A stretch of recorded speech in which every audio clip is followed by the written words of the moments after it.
नमस्कार। Janaki FM 106 megahertz Janaki समाचार में अपने के स्वागत है। राजन से सुनल जाओ समाचार। एखनु का मुख्य समाचार।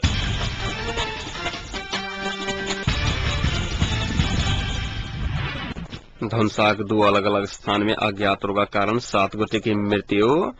गुट रूपगुटक कारण जनकपुर अंचल अस्पतालक सेवा प्रभावित भेल अस्पतालक प्रमुख ठाकुर के दावा। नेकपा माओवादी मोहन यादव पक्ष काल्हि भोर 6 बजे लगा दोपहर 12 बजे धरि नेपाल बंद कालक आह्वान। सरकार प्रहरी महानिरीक्षक में कुबेर सिंह राणा के कालक नियुक्त आ दूटा अलग अलग नागरिक समाज द्वारा जुलूस प्रदर्शन।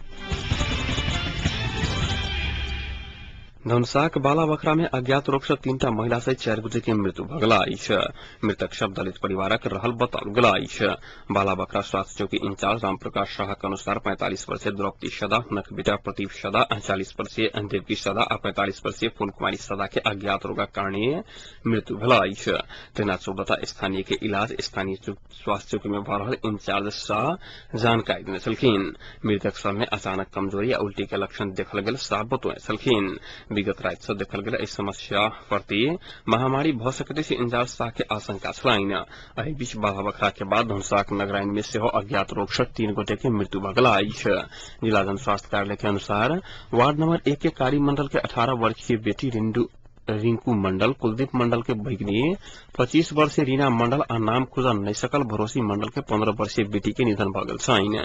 शरीर में कीड़ा काटल जगह भान होएब आ वो भाग फूल का लाल भ जायब आ तकर बाद बेहोश भ क जायब, एहि प्रकारक लक्षण देखबा में आबि रहल स्थानीय सब जनौलक अछि। स्थानीय वासी के अनुसार एहि प्रकारक घटना विगत 3 दिन से वार्ड नंबर 1, 2 आ 3 में भ रहल छैक। एहि प्रकारक लक्षण देखल गेल 6 गोटे के इलाज जनकपुर अंचल अस्पताल में चलि रहल आ किछु गोटे के इलाज करा घर अंगुड़ चुकल अछि त किछु के स्थानीय स्तर में इलाज करबा रहल घटनास्थल पहुंचल जिला जन स्वास्थ्य कार्यालय के धनसाक टोली जनौलक अछि। साँझ में खबर प्राप्त भेलाक बाद कार्यालय के निमित्त प्रमुख घनश्याम नायक के नेतृत्व में जिला जन स्वास्थ्य कार्यालय के टोली नगराइन पहुंचल छल। घटनास्थल पहुंचल जन स्वास्थ्य के टोली कोनो विषाक्त कीड़ा के कटला से एहि प्रकारक समस्या आयल आशंका कयलक अछि। घटना के विषय में विस्तृत जानकारी लेबा लेल काल्हि जनकपुर अंचल अस्पतालक चिकित्सक नगराइन जा रहल जन स्वास्थ्य कार्यालय धनसा जनौलक अछि।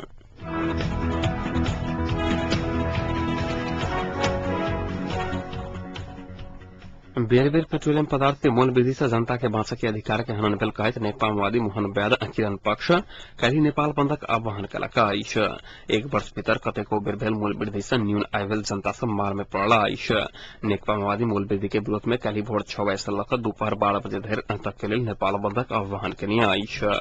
बढ़ल मूल्य घटा कऽ पहिने के मोल कायम कर नेकपा माओवादी केंद्रीय अध्यक्ष मोहन यादव किरण द्वारा हस्ताक्षरित विज्ञप्ति में उल्लेख कयल गेल अछि।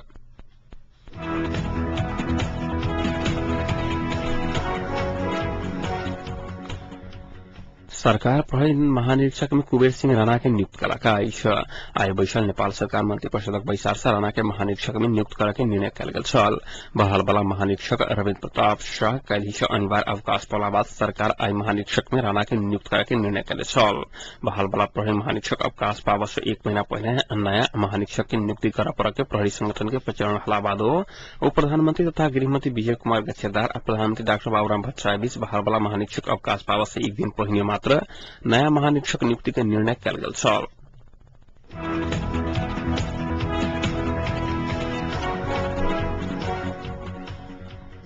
जनकपुरक चर्चित मंदिर रत्नसागर महंत वैकुंठ दास सार्वजनिक जमीन अतिक्रमण कर रहल कहैत नागरिक समाज दास पर कार्रवाई करय के मांग करैत जुलूस प्रदर्शन कयलक अछि।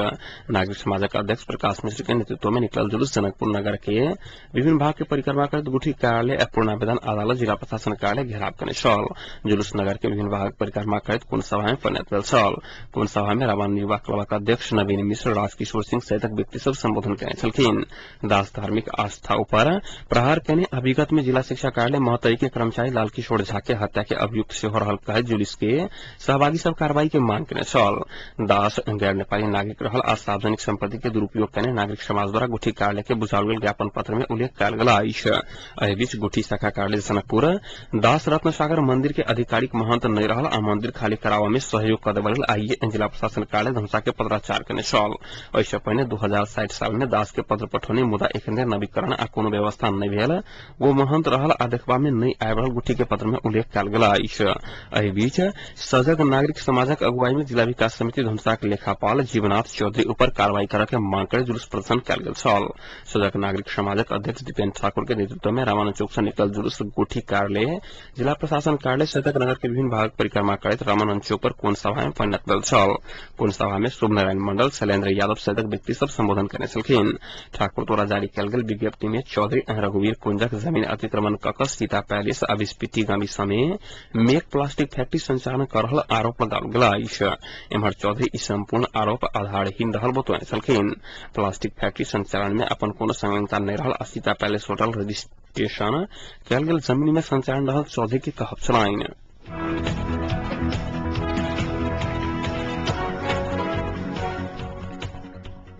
विगत किछु दिन से फोटो व्यवसायी संघक अध्यक्ष अपना के डरा धमका रहल तथा जान से मारा के धमकी द रहल जनकपुरक प्रोफेशनल डिजिटल फोटो स्टूडियो के संचालक राम कुमार यादव आरोप लगौने छथि।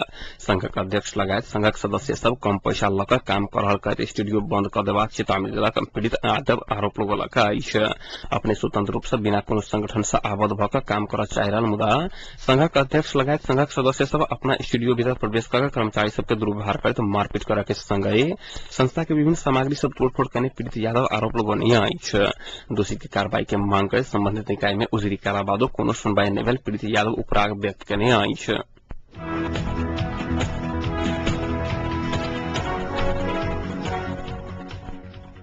जनकपुर अंचल अस्पतालक प्रमुख डॉक्टर रामाशंकर ठाकुर अस्पताल भीतर आ बाहर रहल विभिन्न गुट उपगुट के कारण अस्पतालक सेवा प्रभावित भ रहल दावा केने छलखिन।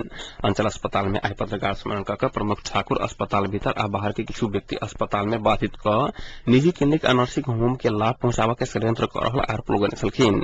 विशेषज्ञ चिकित्सक के अभाव रहल अवस्था में विभिन्न गुट उपगुट के कारण अस्पताल में विशेषज्ञ चिकित्सक आबऽ लेल तैयार नहि भ रहल हुनक कहब छलनि।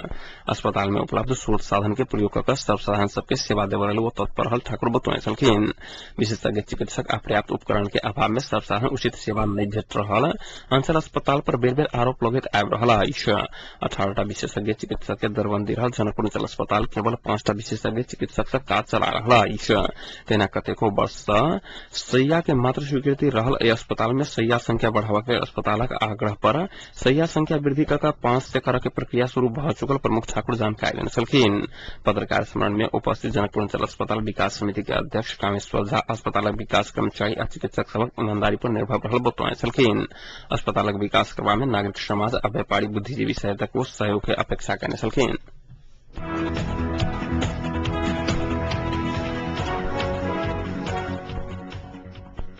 नेपाली कांग्रेस निकट धुमसाक दलित नेता सब धारणा आइ तेसर दिन सेहो जारी रखलक अछि। नेपाली कांग्रेस निकट दलित संघ धुमसाक जिला अधिवेशन प्रतिनिधि चयन करबा में धांधली भेल कहैत इस संस्थापन पक्ष निकट दलित नेता तथा कार्यकर्ता पार्टी कार्यालय धुमसा में धारणा पर रहल अछि। केंद्रीय प्रतिनिधि रामसुंदर महरा आ दलित संघ धुमसाक सभापति रूपनारायण सापी जिला अधिवेशन प्रतिनिधि चयन करबा में धांधली करने आरोप लगबैत महाधिवेशन प्रतिनिधि रामपुकार सापी जानकारी देने अछि। केंद्रीय प्रतिनिधि महरा आ संघक जिला अध्यक्ष सापी विधान विपरीत प्रचलित प्रतिनिधि चयन कर के असंतुष्ट दलित नेता एवं कार्यकर्ता सब आरोप लगौलक अछि। एम्हर नेपाली कांग्रेस धुमसाक सचिव कमलकांत झा जिला दलित संघक बैसार से प्रतिनिधि चयन करबा लेल महरा आ सापी के सर्वसम्मति से अधिकार देने जानकारी देने छलखिन।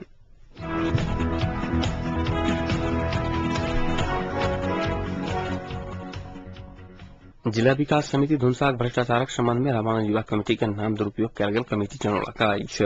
कमेटी के अध्यक्ष सरोज कुमार मिश्र के नाम से जारी विज्ञप्ति में कमेटी के नाम के दुरुपयोग कयल गेल कहैत भ्रम में नहीं पड़बा लेल आग्रह कयल गेल अछि। एहि बीच रामानंद युवा क्लबक पूर्व अध्यक्ष दीपेन्द्र ठाकुर के सदस्यता खारिज कयल गेल रामानंद युवा क्लब द्वारा जारी विज्ञप्ति में उल्लेख कयल गेल अछि। ठाकुर क्लबक मर्यादा विपरीत काज कयने क्लबक समानांतर संस्था खोला के विषय में पूछल गेल स्पष्टीकरण विषय में जवाब नहीं देलाक कारणे कार्य समिति के बैसार से ई निर्णय कयल गेल महासचिव मनमोहन शाह द्वारा हस्ताक्षरित विज्ञप्ति में उल्लेख कयल गेल अछि।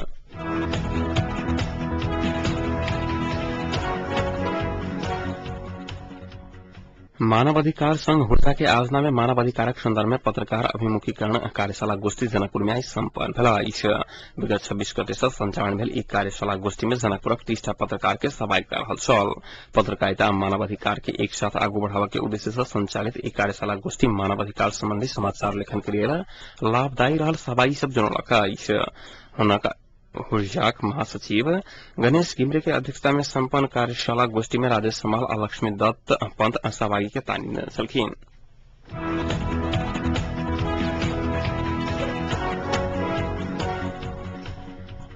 सरकार गणतंत्रवादी नेता रामराजा प्रसाद सिंह के सम्मान में सरकारी कार्यालय के झंडा आधा झुकाने साल कोलका मंत्रिपरिषद बैसार के निर्णय अनुसार सिंह के राष्ट्रीय सम्मान के लिए सरकारी कार्यालय आ विदेश में रहल कूटनीतिक नियोग में झंडा आधा झुकावल गेल गृह मंत्रालय जनौलक।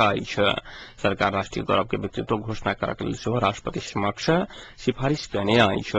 77 वर्षक उम्र में काल्हि भोरे निधन भेल सिंह के राष्ट्रीय सम्मान के साथ अंतिम संस्कार कयल गेलनि।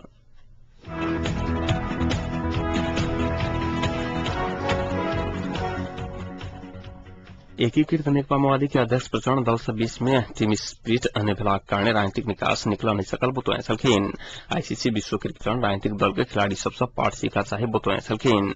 पार्टी कार्यालय में आलोचना कयल गेल सम्मान कार्यक्रम में एकीकृत नेकपा माओवादी के अध्यक्ष प्रचंड दल से 20 में खिलाड़ी सब जगह सहकार्य भेल तो राजनीतिक गतिविधि जल्दी समाधान भ जाए टिप्पणी कयने सलखीन।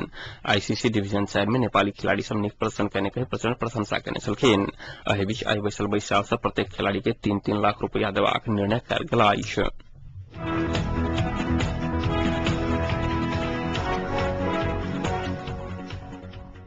नेपाली कांग्रेसक सभापति सुशील कोइराला एखन के राजनीतिक निकास के नव चुनावक बाहेक दोसर विकल्प नहीं रहल बतौने छलखिन।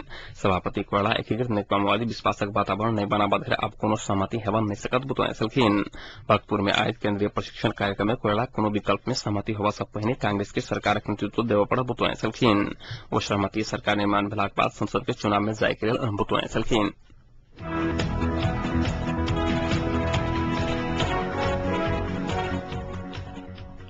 भारतीय पुलिस 1999 में भारतीय विमान अपहरण और कंधार लसाई में मदद करने आतंकवादी मेराजुद्दीन उर्फ जावेद अख्तर के गिरफ्तार कयलक। काश्मीर के दक्षिण पूर्वी जिला किश्तवाड़ के वरिष्ठ पुलिस अधिकारी अपन नाम नहीं खोला के शर्त पर बतौलक जे पुलिस के जावेदक खोजी बहुत दिन से छल। पुलिसक अनुसार जावेद के पुख्ता खुफिया जानकारी के आधार पर बीतल रात में जम्मू श्रीनगर राष्ट्रीय राजमार्ग पर एक अज्ञात स्थल से गिरफ्तार कयल गेल छल। एक वरिष्ठ पुलिस अधिकारी के अनुसार जावेद नेपाल के रास्ता से भारत में प्रवेश कयने छल आ बीतल राति ओ जम्मू पहुंचल छल।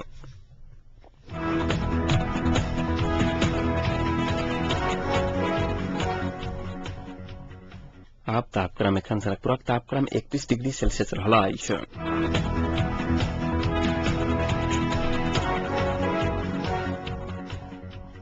प्रमुख समाचार अंत में पुनः एक बेर फिर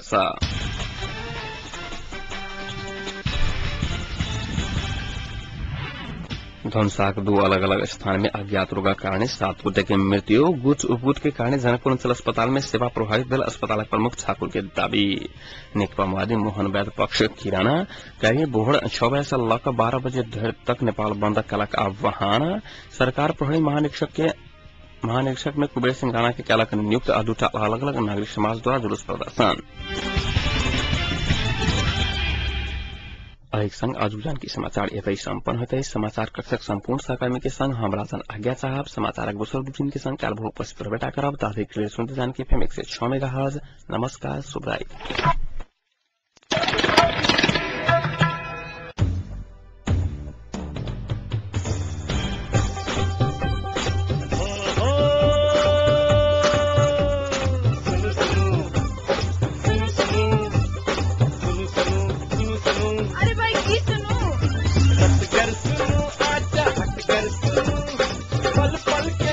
घर भैसल सुनो